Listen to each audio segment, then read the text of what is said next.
Yeah, we were mixing up U of M and UMD because do you know Blaze Phobe? Say Phoebe? again? Do you know Blaze Phobe? Is it Phoebe Mose or I forget his last name, but his first name is Blaze. Blaze? Yeah, I know Blaze. Did you Like guys? a offensive lineman, big No, a dude. little smaller than that. No, he's a videographer. I think he worked for UMD.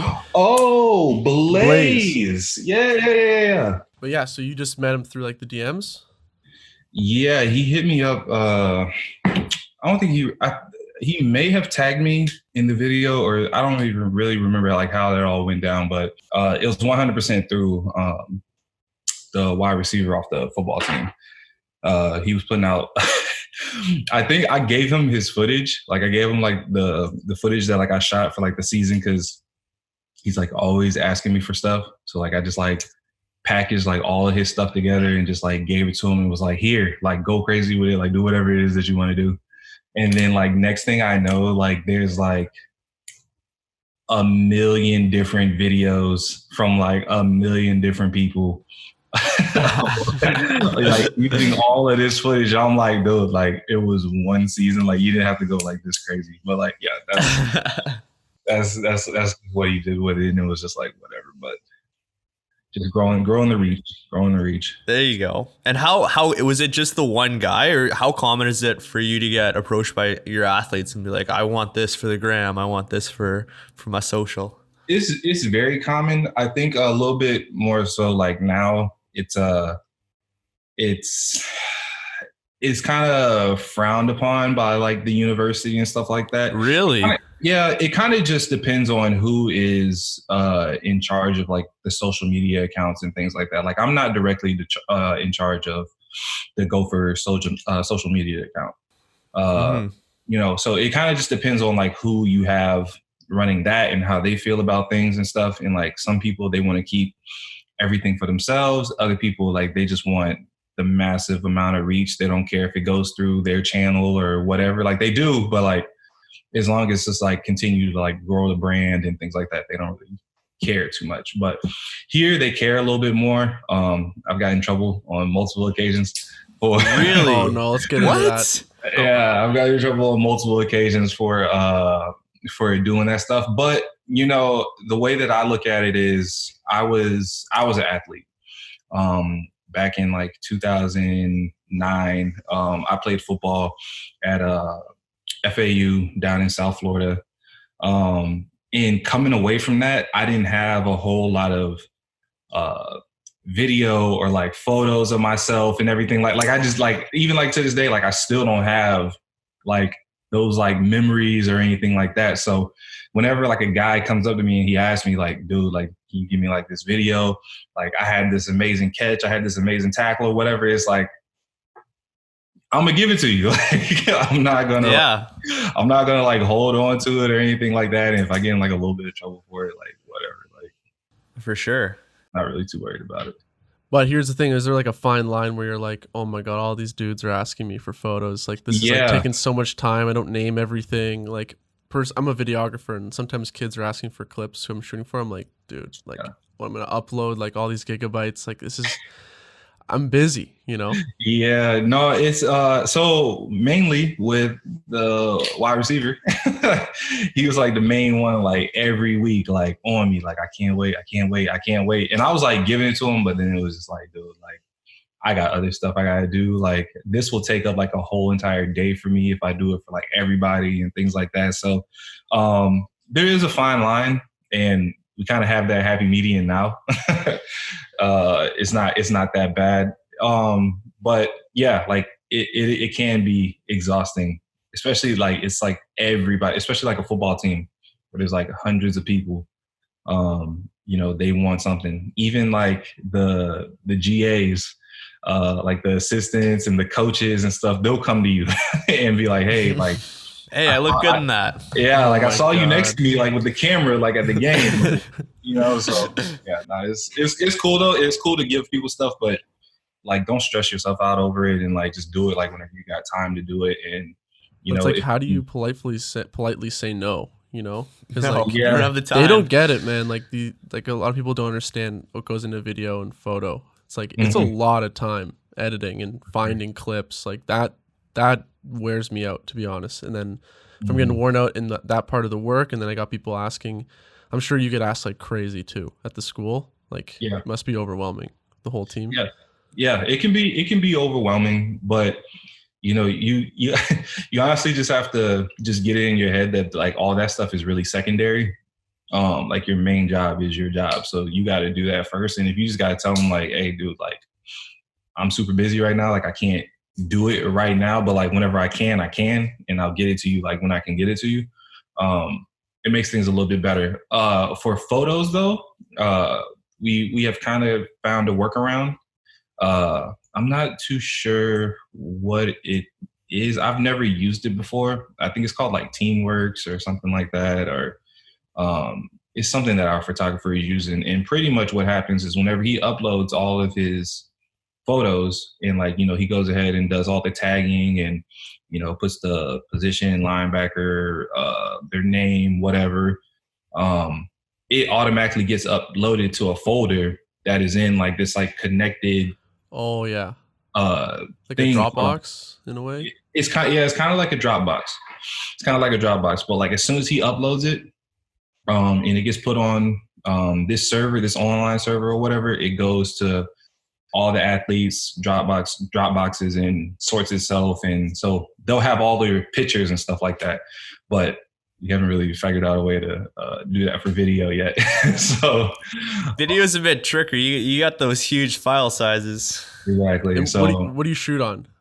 If you shoot on, I shoot on a Sony FS7. Yeah, so those files, you know, they're not small. I wouldn't call those small files. Not at all. No. 1 minute's about a gigabyte. So 1 minute of video. Yeah, those gig files like uploading is it's nothing nice. It's brutal. So how'd you get like into doing video, photo, graphics and everything? Like what was was it when you were an athlete? Like you were saying, you know, you saw the guys taking videos. Did that inspire you at all or what? Well, I can definitely tell you like offer up for sure that Oregon, like their video program that they had while I was in college is 100% what made me be like, yeah, I want to do this. I think there's this thing called like the CSMA. It's like the College Sports Media Award. And like I was in college and I was just like looking up stuff, and I was already making videos for the football team that I was like playing on like with a couple of my homies. And their video came up, like the video that won. I was like whenever they went to the Rose Bowl or something.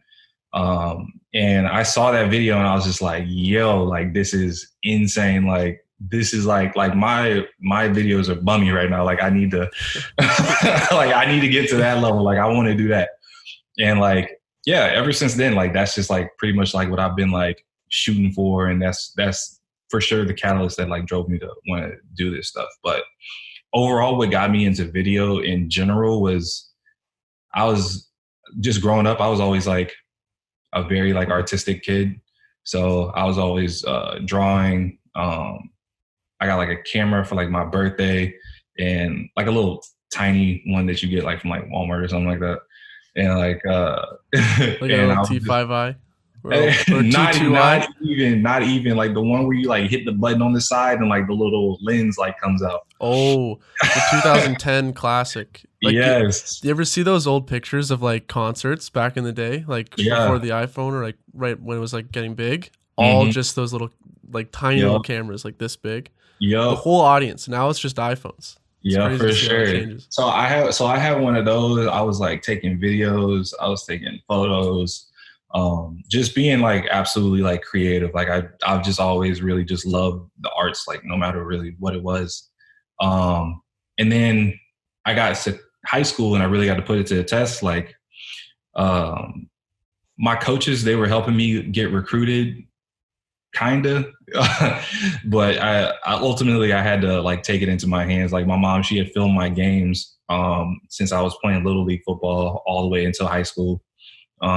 So whenever I got to high school, my dad got like a little, I don't even remember what the program was called or anything like that, but he got me a little program and I was able to like, you know, send out like all my tapes and things like that. just to get recruited to go to college and play football. So it kind of started and stopped there, and then it got picked back up whenever I was in college. I was just kind of trying to figure out like what it is that I wanted to do. I was doing like business and architecture and a whole bunch of other stuff, but kind of sat down, really thought about things, and kind of landed on I want to, go into videography and be a creative. So I switched up my degrees and did all that stuff, and then boom, started making football videos for the football team and things like that. And yeah, that's pretty much where everything just kind of jumped off at. So I'm assuming you're like many of us creatives, where you're like YouTube was your professor. Oh yeah, absolutely. Yeah, no, I didn't go to school for any of this stuff. I was for sure self-taught, trial and error. Shooting a whole entire video and the shutter speed being insane or being messed up. What, 1/1000 or something? Yeah. And choppy. Yeah, it was just bad. So yeah, just trial and error, and eventually, it becomes like routine, and there was never really anybody that like I went to see or like I talked to, or like I really didn't have like a OG or anything like that was like helping me along, trying to figure out this stuff. So that's why whenever, people like Blaze that you mentioned and a whole bunch of other people, like whenever they hit me up and they ask me different questions and stuff like that, I always take time to be able to like help somebody else. Somebody called me like a mentor the other day, and I got weirded out about it because I don't feel like I'm a mentor. I feel like I'm just like helping people along, and it was like, yeah, that's what like a mentor is. I was like, oh, but yeah, like if I have the opportunity to like help people out and help them along, and they don't have to like struggle as much as I did trying to get into this type of stuff, I like to do that. A bunch of our audience is either in school or just getting started. Just for the sake of honesty, maybe like how long would you say that you really struggled or sucked before you took a look at your videos and you're like, wait, I actually got something here? It's still to this day. He's looking at us like to this day he's posting stuff cringing. I'm sure. Yeah. Like it's like now it's like right now it's to the point where it's like I know what I'm doing. Like I know how to make something look good. But it was some growing. Okay, so if you put it like this, like I started video in high school, and like I just made like a regular basic highlight huddle type video. You go from there to the very first video that I ever made was what was that video that everybody had? It was like Bauer. It was like I forget the name of this thing. The Harlem Shake videos. Oh yeah. Yeah, so like that was like the very first video that like That's when I was in high school. so that was like the very first video I ever made, and like if you go from there to whenever I thought that like I made like a good video, it was probably about like a solid 4 years, because as soon as I left college, there was a video that I had made that was just about a tailgate, and it was actually the first tailgate I had ever been to because I was always playing.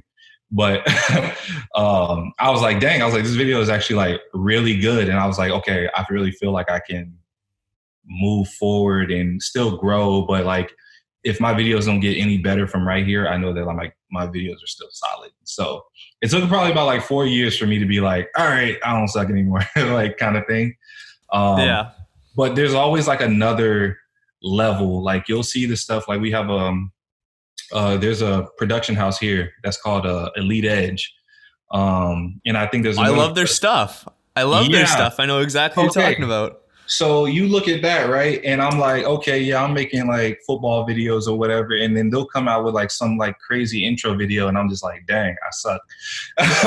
So it's just like more like a thing. Like, I don't like, there's always going to be another level to like what it is that you can do. So yeah, like my videos are, I feel like my videos are good now. I feel like my videos are something that people would want to watch and be interested in.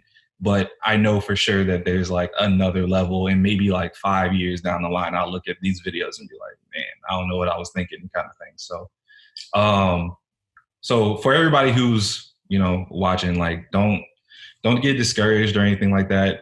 I mean, just really just trust the process. Just keep on going. It gets better, and then it'll get worse, and then it'll get better again. So it's true. And it's also like, I get messaged by guys too, and they're like, I just don't know what to do. Like, there's something missing. I don't know what it is. And like, it's like everyone's feeling that way. Like, there's no, I bet you even Elite Edge is thinking like, oh man, like I look at this production company, they're doing this and that. And it's like, it's all relative. Like we're putting out content on our social media that like, we don't know if people are going to like it until the audience lets us know. And I think it's a creative downfall when people think like, oh, it's not that good. It's like, you're not the one deciding if it's good. Yeah. If the athlete loves that piece, that's what I think matters most, to me at least. And it's going to keep you happy, and you'll go on forever, never quit. And that's really the goal. It's really who's left, not who's best, you know? Absolutely. And I also feel like there's a balance in that as well. So there's a lot of videos that I've made that I think I like more than other people. And like, maybe I posted them or something like that, and they didn't get nearly as much love as like I think that they should have, and things like that. But at the end of the day, it really doesn't matter. Like, because that thing is out there and it's for you. Like, you don't have to always do things for an audience. You don't always have to do things for, you know, everybody else. Like, you can do things like just for, you know, yourself. Like, the best example that I could come up with right now is very recently.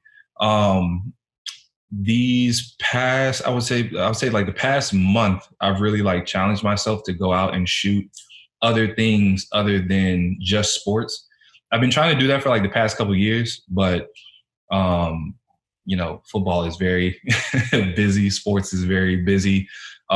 This year has been a little calm, so I'm really trying to take those steps to shoot other things. And I always encourage people to always shoot other things than the same thing just all the time. So I went and I did a car shoot. So there was like this like crazy car meetup. It was actually really crazy. Like, it's not like good. Like, they're doing like 100 miles an hour, like down highways and stuff like that. But sounds like my kind of fun. Was this unregulated car shoot? Is that what you're saying? Yeah. 100%. Is that why it didn't make the IG? Because I'm looking right now, I can't find it. No, it's on my IG. With the SRT? Oh yeah, I got it here. Yup. Anyways, you were saying? Yeah, so I did that, and then also there's an aerialist video that I did, like two completely like contrasting things. But you know, I like car shows. I've never done anything with any kind of like aerial Circus Soleil kind of like thing or anything like that. So you really kind of got to get out of your shell and just like go venture out and do other things other than just, you know, really big, tough dudes, like, you know, hitting each other all the time, you know? And it just opens you up for other opportunities and things like that as well. So, yeah, I mean, connections are the name of the game in this industry. What were you going to say, Mose? I wanted to go back to the first tailgate video that you thought that was like, oh, wow, I got something here. Because so many times I think that it's not like the final product where I'm like, oh, this is awesome. Oftentimes it's like, oh, I learned a new trick in software, or like this story came together in a way that I totally wasn't expecting when I got into the editing suite. Like, what was that experience like for you? Did anything stand out? Like, why was that moment, would you say, so important to your development as somebody who does video? It was a lot for me in general. So that was whenever I was living down in South Florida. You know, there was a whole slew of, if I'm just being transparent, like I was like 100% broke, like homeless, like I didn't have anything. Like I had like 10 cents in my account. Like I was like really out here struggling, and still trying to make videos and do stuff like all at the same time. You were the broke artist. Yeah, 100%, man. And so whenever I saw that, like whenever I went and did that video, that was pretty much like my last week in South Florida. And I was going to be moving back home, which I really didn't want to do.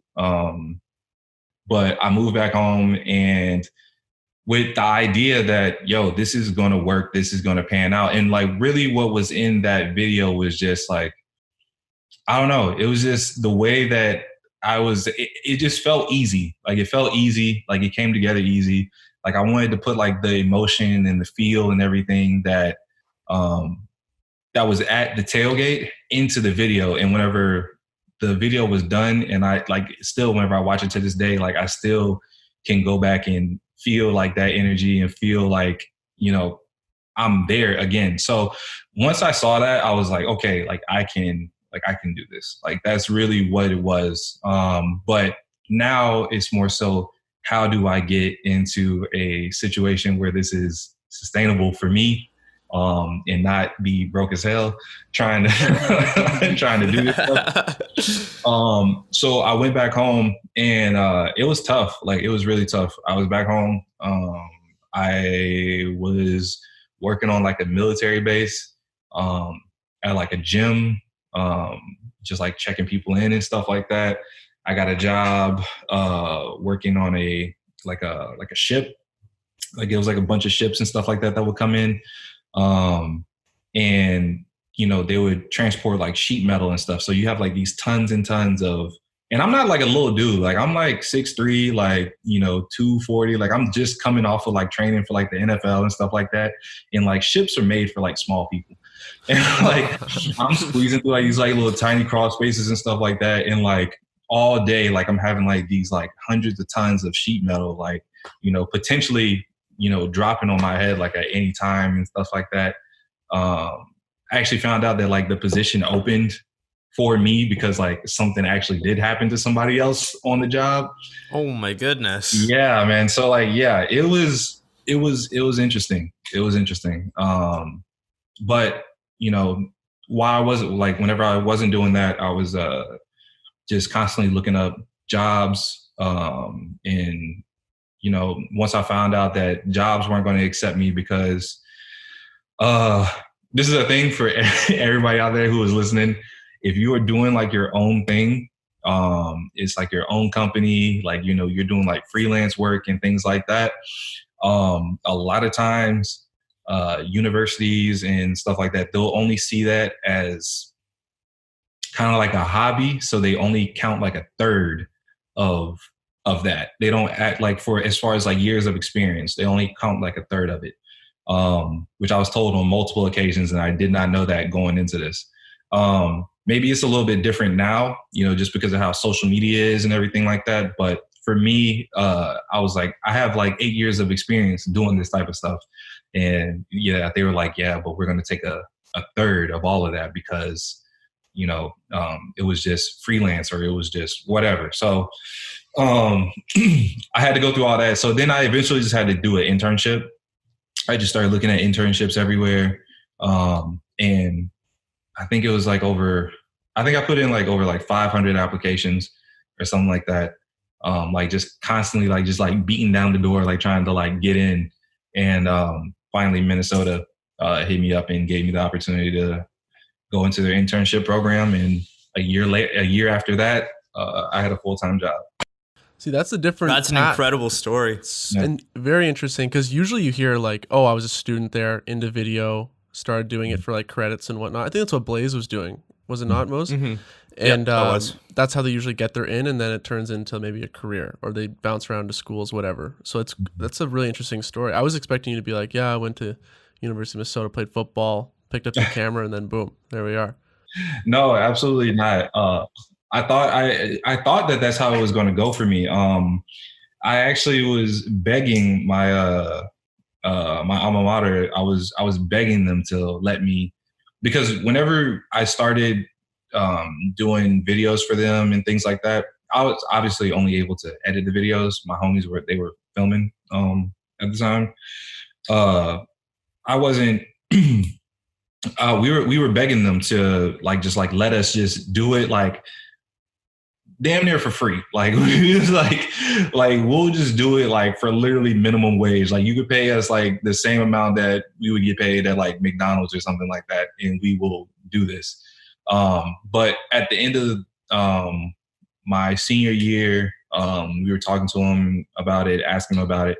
One of the people that we were working with, pretty much, who was like the direct line of contact to the people that were asking for the videos and things like that, pretty much was like, yeah, I did all the work. And then like he ended up getting like a full-time job with them.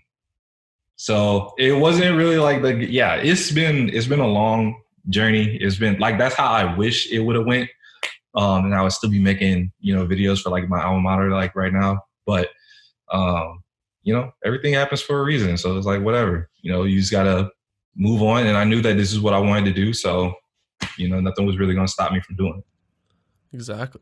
Mose, were you going to say something, or can I jump in here? No, you can jump in. I was just going to say thanks for sharing that. Like, that's definitely not a story that we hear all the time. And I think the persistence there is amazing. And it's something for me that probably definitely translates into the work. Because obviously it's not always easy to just sit down for hours at a time and fail and fail and fail. So yeah. I just feel like it's one of those things where it's almost like your story is like a bigger thing in your work today, probably. Just with what you've learned about perseverance and grit and just like keeping, like, just getting after it, I guess. Mm-hmm. Yeah, to me, honestly, like, as much as like it sounds like I'm being like cocky or whatever, like it's just like nobody can really tell me anything at this point. Like I've been at like the lowest point, like I've seen like, and that will really bring out like who you really are and like what you could really put up with, what you could really deal with. And since I've seen that, like there's really nothing that anybody could really tell me like at this point. Exactly. And yeah, so like it's a beautiful thing. It's turned into a beautiful thing. I'm still growing. Like I'm still not where I want to be at. There's still a lot of things that I want to do. I've been held back with a lot of things, but at the end of the day, like still really not going to stop me, and it's going to happen just on its own time. It's obviously a tough journey, and you're like, you kind of wish you were never like broke with 10 cents in your account, but almost like, I feel like being in that spot at one time will make you probably never quit. Like where like you already know what it's like at the bottom, whereas maybe some guys coming in from a more privileged standpoint or coming from money starting, it's like there's always that thought of like, I don't necessarily need to do this to like get out, and like that can mess with some people's heads. But I wanted to switch topics because the way I found you initially was my buddy Ryan sent me this. It was for Bait13. That's his Instagram handle. Like that mix you did. I thought it was so fucking dope. It was longer form. It was like 2 minutes. And I thought like you killed it with incorporating like photography in your video, the sound design, everything. It told a story too, driven by the athlete. So like we're big on like athlete driven content, kind of making a highlight tape. That's more than just the highlights. It's like the athletes talking. So like, where do you see that like progressing in like mixtapes and whatnot? Do you think we're going to see more of that? It's going to maybe go back to maybe just highlights. Like how do you think that space is going to progress? I think so. It's something that I've tried to get Minnesota to be on the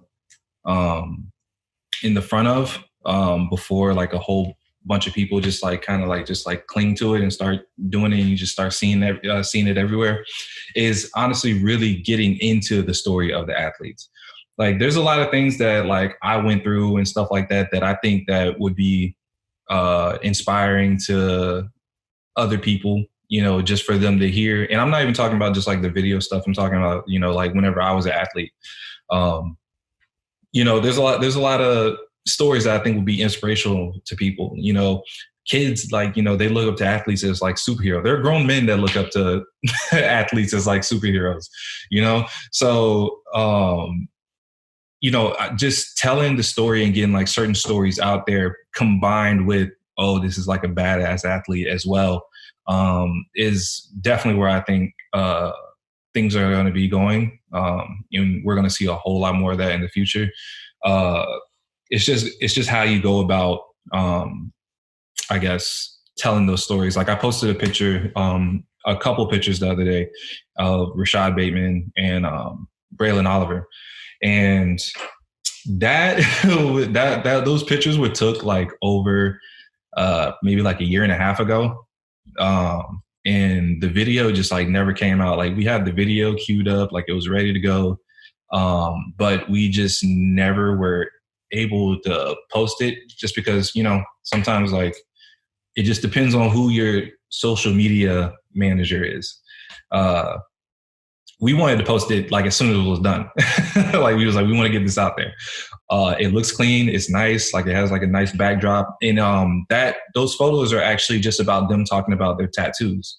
And, that's where I kind of went to gear things, for us to be able to get stories out there about like the athletes and things that they go through and things like that. And yeah, that video was just about their tattoos. Rashad Bateman, he had got into like he has a cross on his tattooed on his chest, right in the middle of his chest. And it's actually the same cross that's like on his necklace. And that's a really powerful story. Like his mom gave him that necklace like right before like for his birthday or something like that. He went to like this basketball game, got into a car wreck. The cross was like all like beat up and battered and everything like that. And he still has it. But he was just like, yeah, he's like, this is something that I want to carry with me like all the time. So he got it tatted on his chest.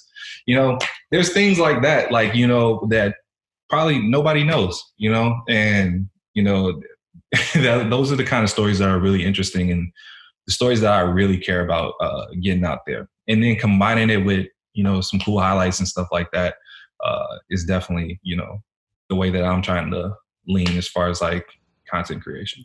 And it adds more to the video. Like when I'm hearing these guys talk in like a VO, as I'm seeing the footage, I just think it makes it more, I don't know, impactful, Mm-hmm. It tells more. And I think from a recruitment standpoint, if like people are looking at what school they want to go to and they see content where like they actually see what their teammates might be like, it just adds extra more, I guess, context to where they're headed, right? Yeah, absolutely. I think I don't want to give away too much, but we have like, things are definitely steering in that direction for Minnesota. Like obviously we're going through the pandemic and everything right now. So everything's kind of like on pause, but as far as like content creation in the future, giving athletes a voice is definitely something that I'm trying to push on our managers and things like that. So. Exactly. And how much of that would you say comes from your own experiences of being an athlete? Like that, to me, it just screams that is such a driving force in your creativity. And I'd love to hear just more about that. Yeah. So for me, I feel like there's I've always been like I was a creative kid. Like I was always quiet. Like I didn't really talk that much. I was always like in the corner, kind of shy, like didn't really engage with people and things like that. But I look back on it now and it's just like, dang, like nobody really knows like all the stuff that like I went through. And then like I would hear stories about, things that other people were going through and it really helped me out a lot. And I was like, dang, maybe I should start speaking up. Maybe I should start saying something. Maybe I should start, getting these stories and things like that out there. And yeah, it 100% is a huge like driving force for, the things that I do. Just to, take it back to like this past year where we had everything going on with George Floyd, there was a video, there was like content that they wanted to make and they really didn't know how to like go about it. But they want to hear from the athletes. Like, it's like right now is like the time where like everybody wants to hear from everybody. Like they want to know what's going on. Like, what are you thinking? Like, how are you feeling about this? And people are really interested in these stories. And, pretty much we made like a video where we kind of like, sat the athletes down and talked to them about their experiences. And, it's not flashy highlights and everything like that, but like it always doesn't need to be, sometimes like you just really need to get down to the core of things and just hear like what's real and what's really going on.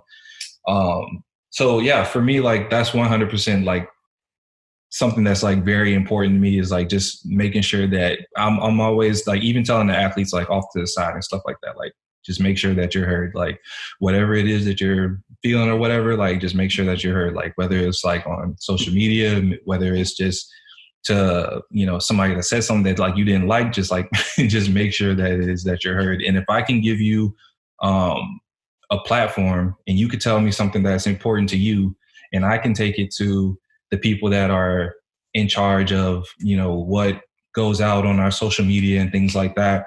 And, and I can convince them that this is something important that we need to put out, then I'm going to do it. And I'm always going to go to bat for them for that. And they know that. And that's really when it comes down to like the relationship with like the athletes and stuff like that as well. Is like, I feel like 100% like the athletes trust me here. And like sometimes like I'll have them do things like even in like photo shoots or something like that. And they're like, man, I don't know. Like this looks weird. Like this feels like, why am I doing this? And I was like, dude, just trust me. Like I got you. And like they have that high level of trust with me. And they know that I'm not going to make them look foolish or make them look silly or anything like that. And yeah, it's just about trust. And yeah, 100% just like making sure that they're heard, being seen, especially with, sometimes like the stuff that goes on with like the NCAA and everything, it's a dirty game. And I just want to make sure that they maximize, their opportunity here and, kind of navigate them through a lot of the BS that I had to go through. So exactly, like getting that relationship with the athletes is like the most important thing. But I think creatives, like you said, oftentimes can be pretty quiet guys, maybe a bit more introverted. They don't want to be in front of the camera talking to too many people. But like, how do you like, what advice would you give guys who are, starting in this business to like, how do you like build these relationships with athletes? Like, do you, talk about off the field stuff? Are you talking about more on the field stuff? Do you show that you know football when you're talking to them? Like, how do you build these relationships? Yeah, I think for me, I think it was easy. And I think I got very lucky with the fact that I was just off rip just with football. And I was coming out of, just playing football. Like I was just coming out of like, doing combines and things like that.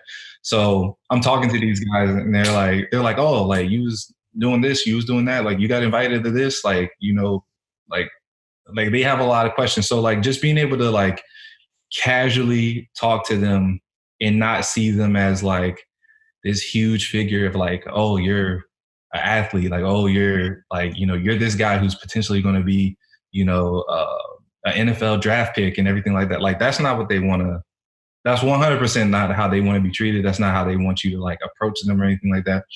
You just talk to them about like regular, basic, everyday type stuff. And then, you usher in like a little bit of football and you usher in like a little bit of creativity and you give like a little bit of like yourself or like who you are and your personality and things like that. And it's just a nice, combo. Like there's nothing better than just like having like a nice, solid relationship with throughout the whole entire team.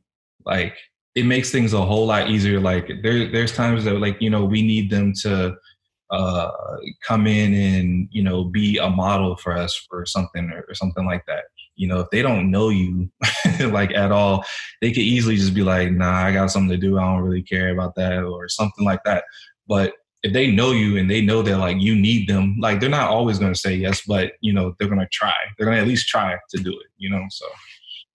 Like building relationships with the players is one thing, but I almost say equally like getting on the good side of the coaches is the other side. So like, do you have any like stories or experiences with coaches, positive or negative? Like I work in hockey. They're like, these coaches are pretty stoic, tough guys. They're not like necessarily the friendliest people, not all of them, but like, do you have any stories in the locker room with the coaches? Yeah, I mean, if you can share that, I don't want to put you. No. It's fine. Like it's nothing. It's I'm just trying to think of. There's so many stories about everything. Honestly, you see so much whenever you're like, behind the curtain. Like everybody, they just see like, for instance, like PJ or when I was down at FAU, like whenever you are in like their inner group, like whenever it's just like your family, like, how, your brother acts, whenever he's like out and about, like by himself or whatever, but then how he acts whenever he's like at home, like, like more of an asshole. Yeah. Like, so like, how it is, but like, with the coaches and stuff like that,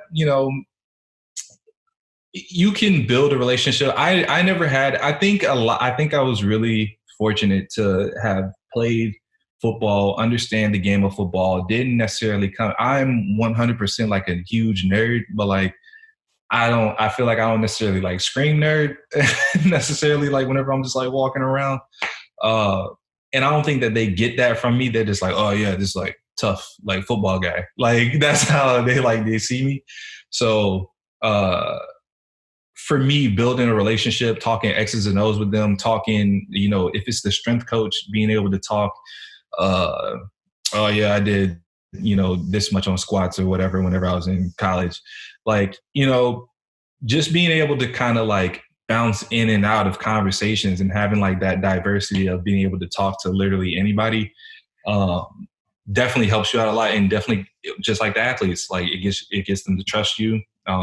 It gets them to, not really question like the things that you're doing. Like if I'm in the weight room, like with a camera shooting around and stuff like that, he's not like, hey, what are you doing in here? Like type thing. Like, so yeah, building a relationship with the coaches, strength coaches, staff just in general is overly important, if not even more important than having a relationship with the athletes. So can you walk us through like a shoot day of like, your pre-game in the room, warm-ups and everything? Like what's like going through your mind when you're about to like build a video? Like, do you already have the idea of what that video is going to be before you're shooting it? Or are you kind of just like shooting the game and then seeing what stories transpire?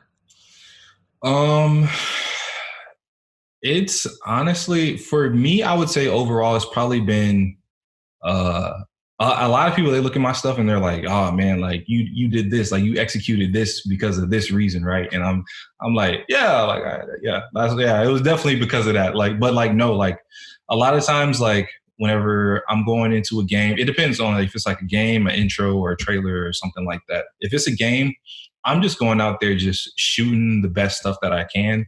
And then usually like we have maybe 2 or 3 other shooters outside of myself. And I'm just I don't even know what they have, So once I get all the footage, that's when I'm like, okay, I could piece this together with this. This will make sense with that. I remember that I have this clip, so like that can match up with this clip kind of thing. And I'm just going based off of the story of the game pretty much. For intros, there's been intros. I think last year I took a step back and was really like, I want to have very cinematic looking stuff. I want it to actually look like a trailer. I want there to be a story built into it. But then there's also been trailers where I have literally just been tossed the camera and they're like, hey, you gotta make a trailer or you gotta make a uniform reveal or something like that. And I have no idea what I'm doing. I'm just in there just shooting stuff. And, and I just get like all the footage back and I'm just like, all right, we're about to, make this work. I better got what I need because I'm fucked. Yeah, honestly. I'm fucked if I hit the suite and there's not enough. Yeah, 100%. But I mean, I like more so going in with a full-blown plan. I think last year, like I said, whenever I took like a real like cinematic route to it, I really found out that I really like being a director more than I like shooting probably. And I never thought that I would ever say anything like that. People have been trying to get me to like direct stuff for like the longest time. And I've been like, nah, man, I'm trying to shoot. Like I want the camera in my hand, like get away, like type thing. But last year was so pretty much what happened is we did, I think 5 trailers in one day. And the reason why we did that is because it saves time.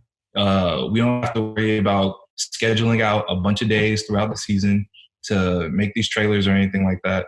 We can just go ahead and just start in the morning and then shoot all the way, till night. And that's pretty much what we did. We shot everything like all in one day. Like we had one in the locker room. We had one at the stadium. We had one was that was like in the woods. We had one that was in like some random building, one that was in the weight room. And we just like knocked them all out. We had a plan for all of them.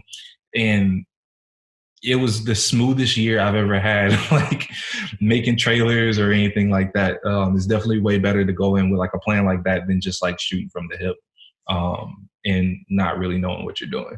See, I'm also a video editor and I want to talk about that Bates video. Like I loved the whole feel of it, incorporating photos, which I'm sure like you just got from that database you're telling us about. Like, what's like the process you go through in the editing software when you're telling a story? Like you knew you wanted to do this like have Bates VO and everything, but like, can you walk us in? Like you open the software, you find the song first. Like I want to know, like selfishly, like what do you do? Yeah. So with that video in particular, so that's another thing whenever it comes down to like the relationship that you have with the athlete. So, um, that bait video came from, I was going to make a Rashad Bateman video anyway. And I was also going to use Juice World in that video it was always the plan. Which song? I'm a big Juice WRLD guy. What song was that I used? Yikes! I don't even remember. I don't even remember the song that I used just now. It's gonna bug him. Now he's gonna want to. Yeah, it's gonna eat at me now. It's gonna eat at me now. But yeah, so pretty much like I think that's whenever like Juice WRLD had like just passed. And I was like, yeah, like this is something that like I want to give to like Rashad. Like he balled out last year. Like we have like a crap ton of clips. He is like a huge like Juice WRLD fan, and I know that, you know. So I'm like, this is like something that like I'm gonna give to him. So like even more so than like this is kind of like what those videos that I was telling you about, where it's like, you know, you have those videos that are just for you. Like this video is like more so like just for him, you know. And yeah, I went in, like I found like, you know, these old VOs of like, you know, him talking, and just knowing Rashad, kind of like bringing like the feel that like he has and like how he goes about things like into the video as well. And like, yeah, like that was pretty much like the main like driving force for me making that video is like, okay, like I'm gonna get this song really bumps, so I'm gonna use this song. And yeah, just really dove into it like that. You know, whenever there are big swells, I want there to be like big plays. And to be honest, whenever I first sat down and I knew I had the song, honestly, to me, the song is like the hardest part of any video. I don't know why it is for me, but like getting a song and getting like the feel that you want for the video is 100% the hardest part. And then maybe getting the first clip down. Oh, the first clip. There's so much pressure, right? You're like, I love this one, but then this one, like, I don't know what to pick. You just almost have to like cut your losses and just pick it. And I don't feel like I edit. Like, I feel like everybody edits differently. My editing is not linear at all. Like sometimes like I'll know like intros are very important to me. Like grabbing people's attention to videos is very important for me. And then like not only grabbing their attention, but like leading them into the video is very important to me as well. So I'll spend most of my time on that. Like the plays or whatever, like the plays are going to sell themselves because it's, you know, it's an amazing catch or it's an amazing run or whatever the case may be. But, you know, really drawing people to care about the video in like the first 5 seconds is really important to me. And then like, once they get to like that 5 seconds, they're like, no, I'm gonna keep on swiping. It's like, no, like this looks really cool right here. So I'm trying to like just maintain like your attention. And then like those big swells and everything like that are very important. That's overall really what like holds people's attention. And that's pretty much like my process into, you know, making a video is the intro is important. The ending is important. The intro leading into the meat of the video is very important. Yeah, and you just kind of go from there, throwing stuff all over the place. If you look at my timelines, they're usually a mess. Dude, preach, man. Sometimes I get overwhelmed with how messy mine get. Like, I'm like, fuck. Like, I have to take a break because I'm like, shit. Like, I don't know what to put here, you know? Like, don't even know where things are. Yeah, I know. 100%. But I also referencing another video you did, I have up here. I forget who the player is, but it was that basketball one you did with, was it the Uzi song? I think it was the Uzi song. And like the match cuts between the guy doing his jumper and whatnot were so dope. So like, how did you? Yeah. What was the player? No, that was our intro video for this year. Oh, I thought it was for one player. Anyways, like so dope. I love like the way like it match cut perfectly. Like did you have that plan? Like, did you see those pieces of footage first and then you thought I'm gonna match cut that, or were you going through the footage and you're like, ah, there it is? Like when you come up with these ideas, is it on the spot or do you sometimes know? So everybody knows, like, with the stuff that we're going through right now, that nothing is the way that it usually is. So usually like our intro videos are going to be, staged. We're usually going to have like some huge setup or something like that, these video screens and all this other kind of stuff. It wasn't like that this year. Like they told us, or they told me, they was like, yeah, you're pretty much whatever it is that like you want to do, like we're going to do, but you ain't got no budget. Like you can't like pretty much like what you got right now is what you got. And I was just like, crap, like I don't know like what the hell I'm gonna do. So I was able to go to a few practices this summer. And as I was like looking over the footage, like after the fact, like whenever I was shooting practice, I was just shooting practice, getting stuff that looks good, and that's that.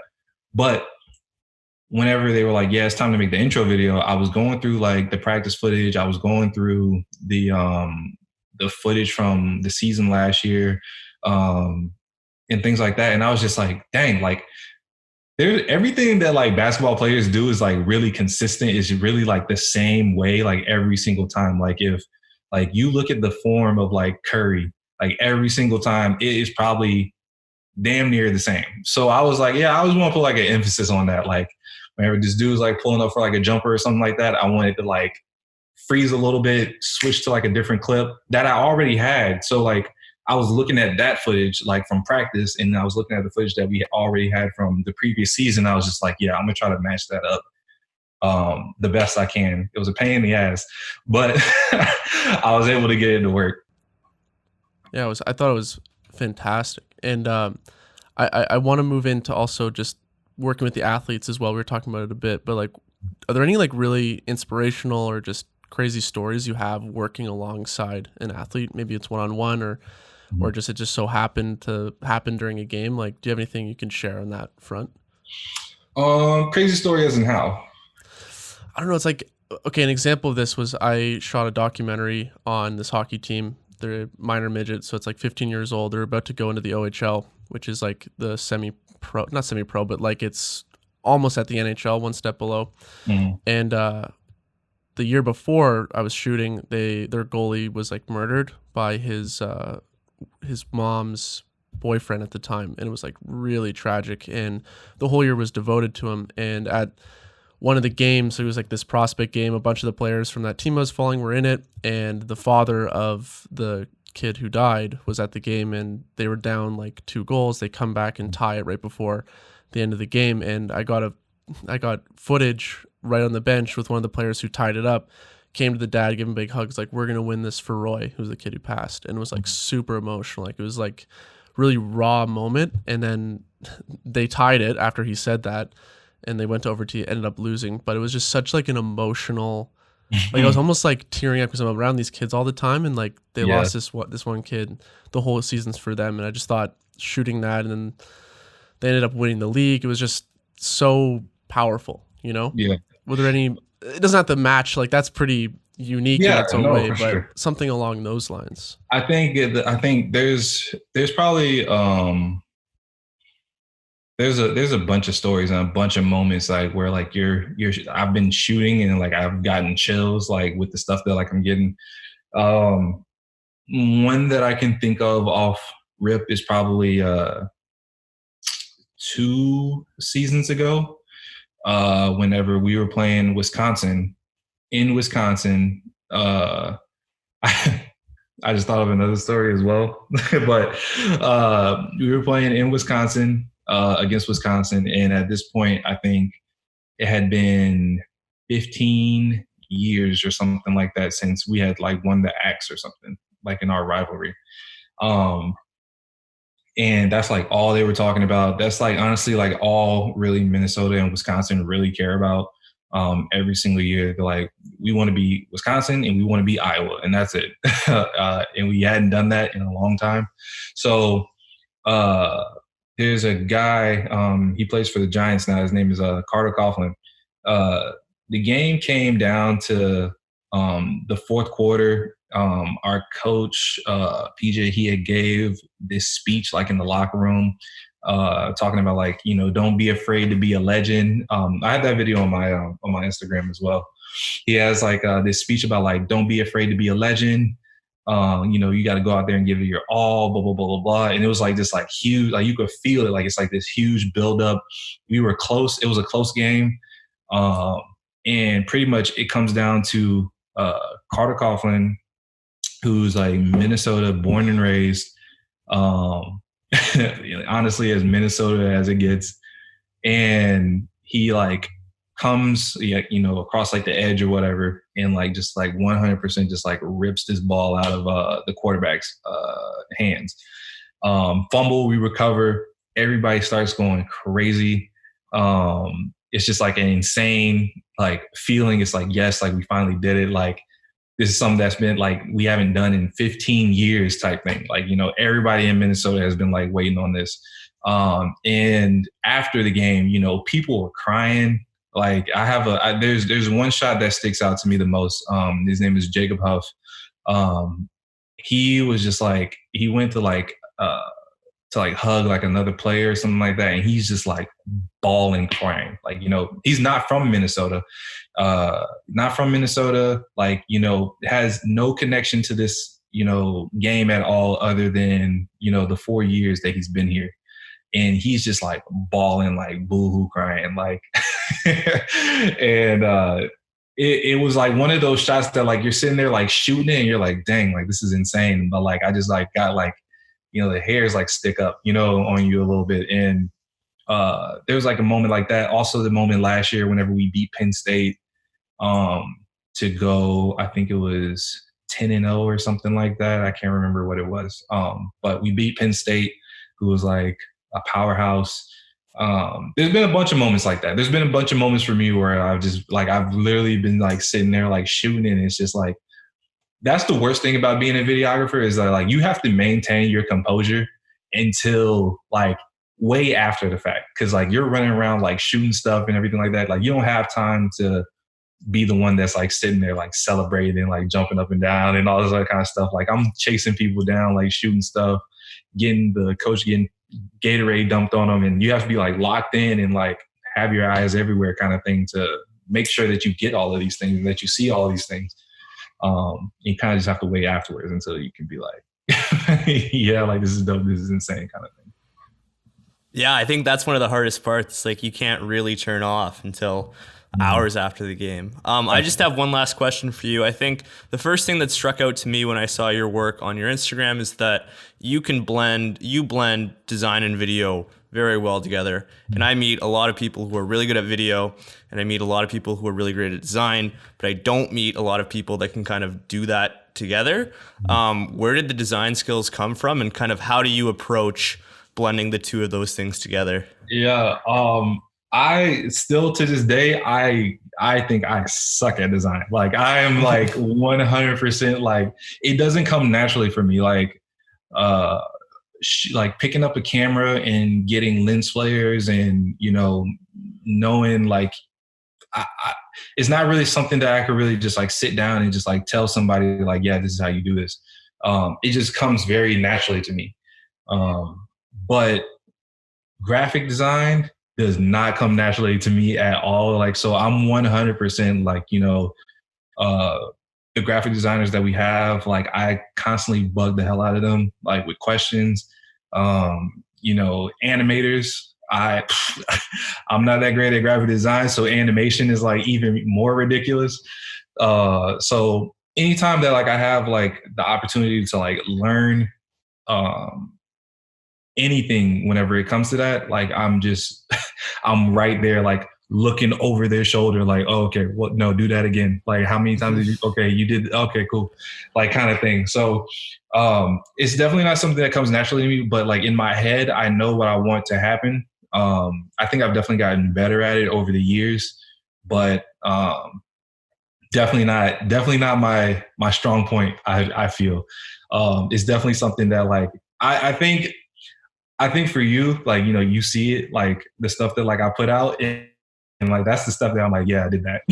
Like you don't see like all the other like bad ones that are just like, God, I don't know what I'm doing. Like the stuff that's like, you know, final like on my laptop or anything like that. So yeah, like it's definitely not something that comes naturally to me, but it's just something that like I'm constantly like working on, and I probably put more effort into that because I'm not good at it than I am into, you know, actually shooting.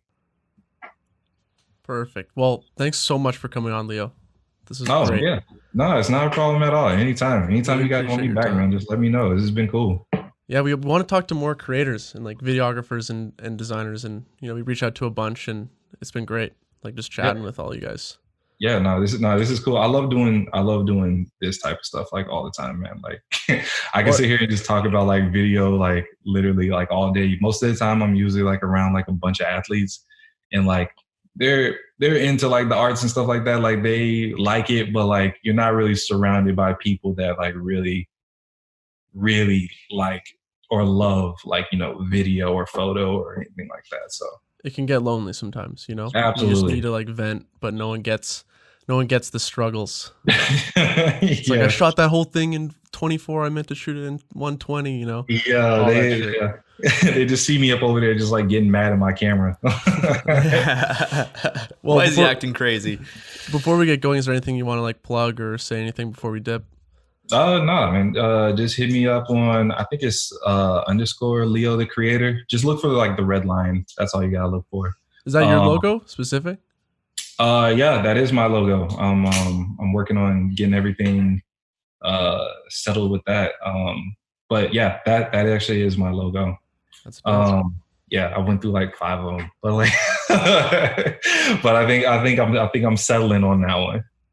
All right, perfect. But yeah, everybody who's out there, like literally, like we talked about, like I was struggling, 5 cent, 10 cent in my account, homeless, didn't know where to go, didn't know what to do.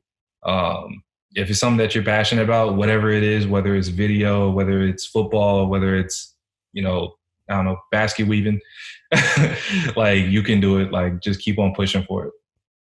That's it. That's a great message to end on, man. Thanks so much for coming on. Thank everyone for watching. We're posting a ton of content on our social medias at RnR Repeat Podcast. Also, I feel like we're not plugging this enough, but check us out on YouTube. We post these entire interviews on YouTube at RnR Repeat Podcast. And we'll see you guys next week. Thanks again, Leo. Not a problem. Peace.